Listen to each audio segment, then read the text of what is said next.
আসসালামু আলাইকুম। প্রশ্নমালা ২৫-এর ১ নংয়ে আছে জামেয়া দিনিয়া শামসুল উলুম মাদ্রাসার ৫টি শ্রেণীর ছাত্র সংখ্যা নিম্নরূপ। এখানে ৫টি শ্রেণী দেয়া আছে এবং কোন শ্রেণীতে কতজন শিক্ষার্থী আছে তা দেয়া আছে। তো আমাদের প্রশ্নে চেয়েছে উপাত্ত অনুসরণ করে স্তম্ভ লেখ আঁকো। অর্থাৎ এখানে যে উপাত্তগুলো দেয়া আছে তার উপর ভিত্তি করে স্তম্ভ লেখ আঁকতে বলেছে। তো এক্ষেত্রে গ্রাফ পেপারে স্তম্ভ লেখটি আঁকতে হবে উপাত্ত অনুসরণ করে এবং শেষে আমাদের একটি ছোট করে বিবরণ দিতে হবে। চিত্রটার একটি সংক্ষেপে বিবরণ দিতে হবে। এটাকে যদি একটু পড়া যায় তাহলে এর উপর ভিত্তি করে আংশিক কিছু বিবরণ দেয়া যাবে। অর্থাৎ এখানে আছে, এখানে একটি স্তম্ভলেখ অঙ্কন করা হয়েছে উদাহরণস্বরূপ।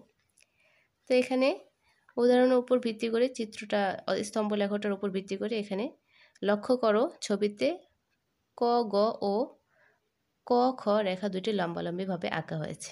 এভাবে বিবরণটা দিতে হবে। তারপর ক, খ রেখার উপর সমান দূরত্বে দাগ কাটা হয়েছে। অর্থাৎ এটাকে ভালো করে একটু দেখে নিতে হবে। যেই চিত্রটি অঙ্কন করা হবে তা কিভাবে কতটুকু যুক্তিসহ করা হয়েছে তার একটু ছোট করে বিবরণটা দিতে হবে, এটাই হলো কথা। তো এখান থেকে ২৫ প্রশ্নমালার ১ নংটা আমরা দেখব, স্তম্ভলেখ অঙ্কন করব। তো এখানে প্রশ্নে প্রথম শ্রেণীতে ৫২, দ্বিতীয় শ্রেণীতে ৪৮, তৃতীয় শ্রেণীতে ৪৩, চতুর্থ শ্রেণীতে ৪০, পঞ্চম শ্রেণীতে ৩৫ জন শিক্ষার্থীর কথা বলা হয়েছে। এখানে আমাদের সর্বোচ্চ হচ্ছে ৫২ জনের কথা বলা হয়েছে আর সর্বনিম্ন হচ্ছে ৩৫। তো এখানে গ্রাফ পেপারের ক্ষেত্রে এই যে লাল দাগ থেকে কালো দাগ, এই যে এখানে একটি দাগ দেখা যাচ্ছে, এখান থেকে গুনলে ১, ২, ৩, ৪, ৫ ঘর পর্যন্ত হয়। আর এই একই সংখ্যাগুলোকে যদি আমরা এক ঘরকে ২ ঘর নেই, অর্থাৎ ২ ঘর ধরে করি, তাহলে এখানে ২, ৪, ৬, ৮, ১০, অর্থাৎ ৫ দুগুণে ১০। তাহলে আমাদের ৫ ঘরকে ১০ ঘর মনে করে নিতে হবে। অর্থাৎ এখানে আমরা ৫ ঘরকে ১০ ধরে নিব, প্রতি ঘরকে ১০ করে ধরব আমরা।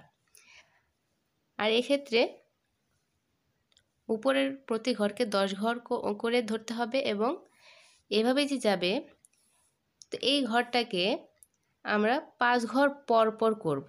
অর্থাৎ ৫ ঘর পর পর বলতে বোঝানো হয়েছে যে এক ঘরকে আমরা মিস্টেক দিব, অর্থাৎ মিস দিয়ে দিয়ে করব। তো এখানে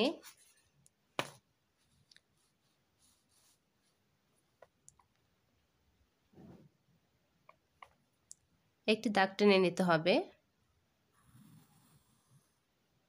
যদিও দাগটি বোঝা যাচ্ছে না,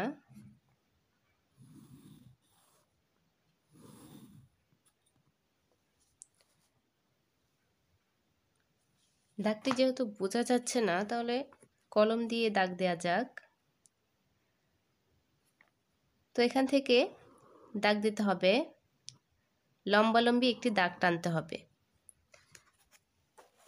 আর এখানে একটি দাগ টানতে হবে, অর্থাৎ আমাদের লম্বালম্বি একটি দাগ টেনে নিতে হবে। তো এটার একটি নাম দিতে হবে, ক। এটাকে যদি খ দেই তাহলে উপরের অংশটি হবে গ।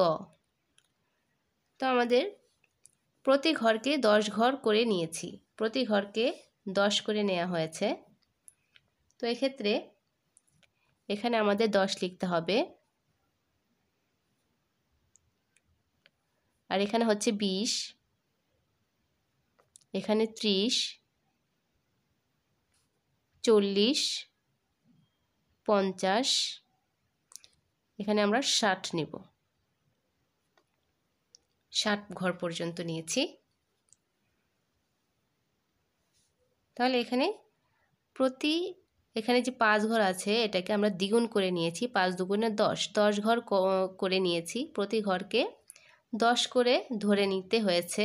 আর এখান থেকে আমাদের নিতে হবে 5 ঘর পরপর আমরা সংখ্যা ঘরগুলো নিব 5 ঘর পরপর, অর্থাৎ এইখানের এতটুকু অংশ আমরা বাদ দিব, এতটুকু থাকবে আমাদের। তো সুবিধার জন্য প্রথম শ্রেণীতে যেহেতু বলেছে 52 জন শিক্ষার্থী আছে, তাহলে আমাদের নিতে হবে এখান থেকে 50 পর্যন্ত, এখান থেকে একদম লাল দাগ পর্যন্ত 50। যেহেতু আমাদের 52 বলেছে, আমরা আরও এক ঘর বেশি নিব, 52-এর জন্য আরও এক ঘর বেশি নিব, কেননা আমরা এক ঘরকে 2 করে ধরে নিয়েছি, দ্বিগুণ করে ধরে নিয়েছি, সেক্ষেত্রে এখানে 52, 50-এর ঘরে এক ঘর নিতে হবে 52। স্কেল করে নিব।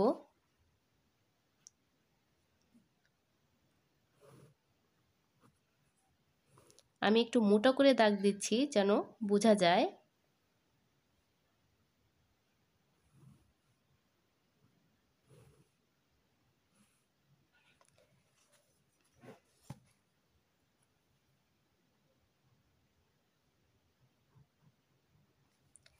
তো এখানে প্রথম শ্রেণীতে হচ্ছে 52 জন।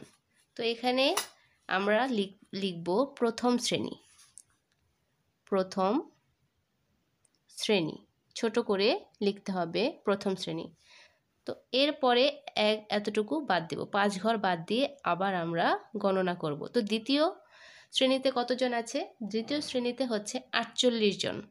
তো এখানে হচ্ছে 40, এখানে হচ্ছে 40, এখন 48 ধরবো, 42, 44, 46 এবং 48 এইখানে। তো এখান থেকে আমাদের সুন্দর করে স্কেল করে নিতে হবে।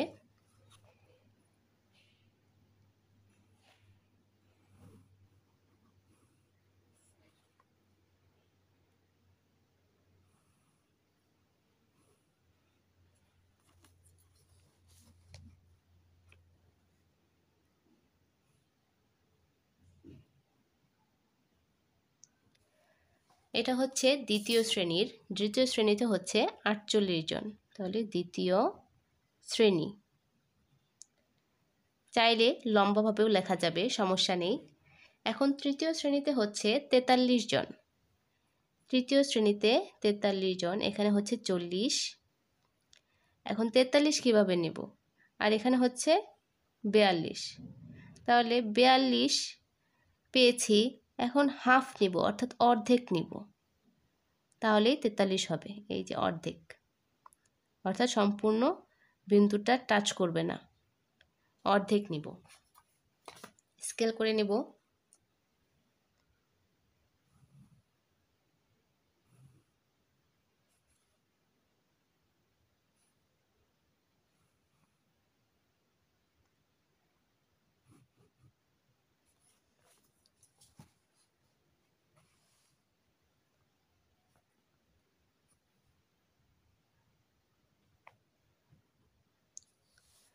এটা পেয়েছি হচ্ছে তৃতীয় শ্রেণীর, তাহলে তৃতীয় শ্রেণীতে হচ্ছে 43 জন, তৃতীয় শ্রেণী।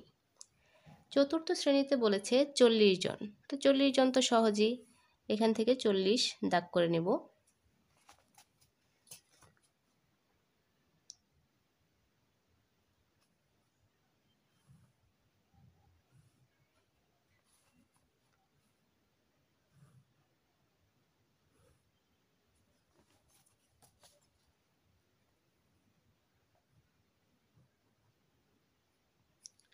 আর পঞ্চম শ্রেণীতে বলেছে, এটা হচ্ছে চতুর্থ শ্রেণী,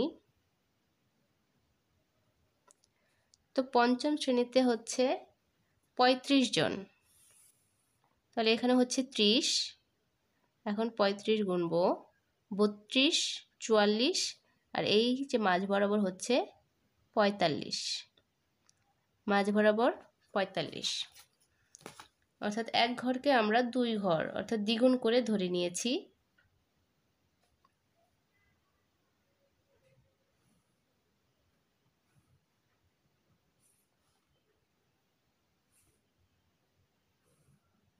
সুন্দর করে মাপ দিতে হবে যেন এদিক ওদিক না হয়ে যায়।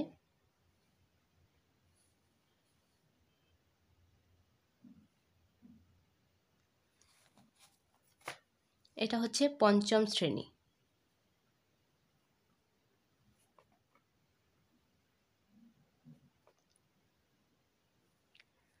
এটা হচ্ছে পঞ্চম শ্রেণীর হচ্ছে ৩৫ জন শিক্ষার্থী। তো এটা হচ্ছে স্তম্ভ লেখো। তো স্তম্ভ লেখার ক্ষেত্রে এখানে সুন্দর করে পেন্সিল দিয়ে গাঢ়ভাবে কালো করে নেওয়া যাবে, সমস্যা নেই। এখানে ঘরগুলোকে কালো করে নেওয়া যাবে, একটু গাঢ় করে দিলে ঘরগুলো সুন্দরভাবে বোঝা যাবে। তো এক্ষেত্রে আমি দেখাচ্ছি না, শুধু বলে দিলাম যে গাঢ় করে নেবেন, তাহলে ভালো লাগবে আর বোঝাও যাবে সহজেই। তো এই স্তম্ভ লেখাটা কিভাবে অঙ্কন করা হয়েছে, তো এটারই একটি ছোট্ট বিবরণ দিতে হবে। তো চিত্র অনুযায়ী লিখতে হবে। চিত্রে ছোট করে একটি ব্যাখ্যা দেখিয়ে দিচ্ছি। চিত্রে এখানে ক, খ এবং ক, গ, ক, খ ও ক, গ রেখা দুটি লম্বালম্বি আঁকা হয়েছে। লম্বালম্বি আঁকা হয়েছে।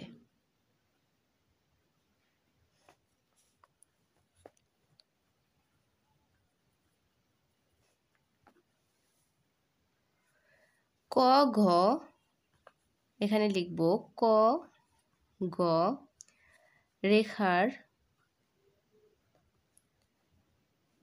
রেখার উপর সমান দূরত্বে, এখানে সমান দূরত্ব অর্থাৎ প্রতি ঘরকে আমরা 10 ঘর করে নিয়েছি, অর্থাৎ সমান দূরত্বে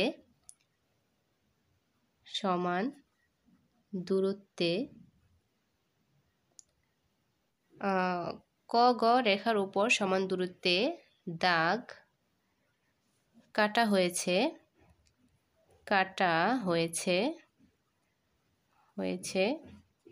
এখানে আমাদের দাগ কাটা হয়েছে প্রতি 10 ঘর।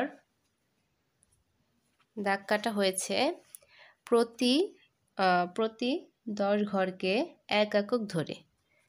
এখানে লিখতে হবে প্রতি 10 ঘরকে 1 একক ধরে। এবং ক, খ রেখার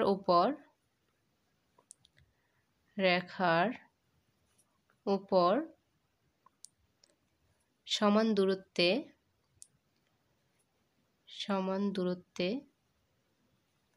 এখানে সমান দূরত্বে শ্রেণীর নাম দেয়া হয়েছে। তাহলে আমরা লিখব সমান দূরত্বে শ্রেণীর নাম দেয়া হয়েছে।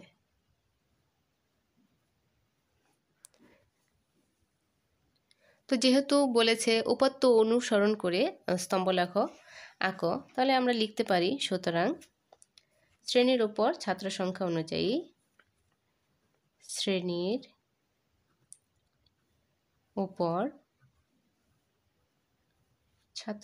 অনুযায়ী আমাদের ছাত্র সংখ্যা দেয়া ছিল, ছাত্র সংখ্যা অনুযায়ী স্তম্ভ লেখো আঁকা হয়েছে। স্তম্ভ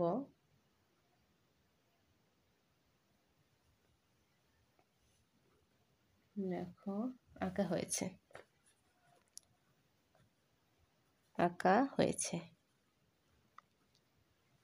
তো এতটুকু বিবরণ দিতে হবে। যদিও স্তম্ভ লেখো অধ্যায়টি পরীক্ষায় সচরাচর কম আসে, তবুও এখানে গ্রাফ পেপার আলাদা দিয়ে দিবে, অর্থাৎ কোথাও একটা বা এর অর্ধেকটা করে কেটে দিবে গ্রাফ পেপার। তো এক্ষেত্রে আলাদাভাবে বিবরণটা নিচে লিখে উপরে পিন করে দিতে হবে, স্টেপলার করে তারপর জমা দিতে হবে।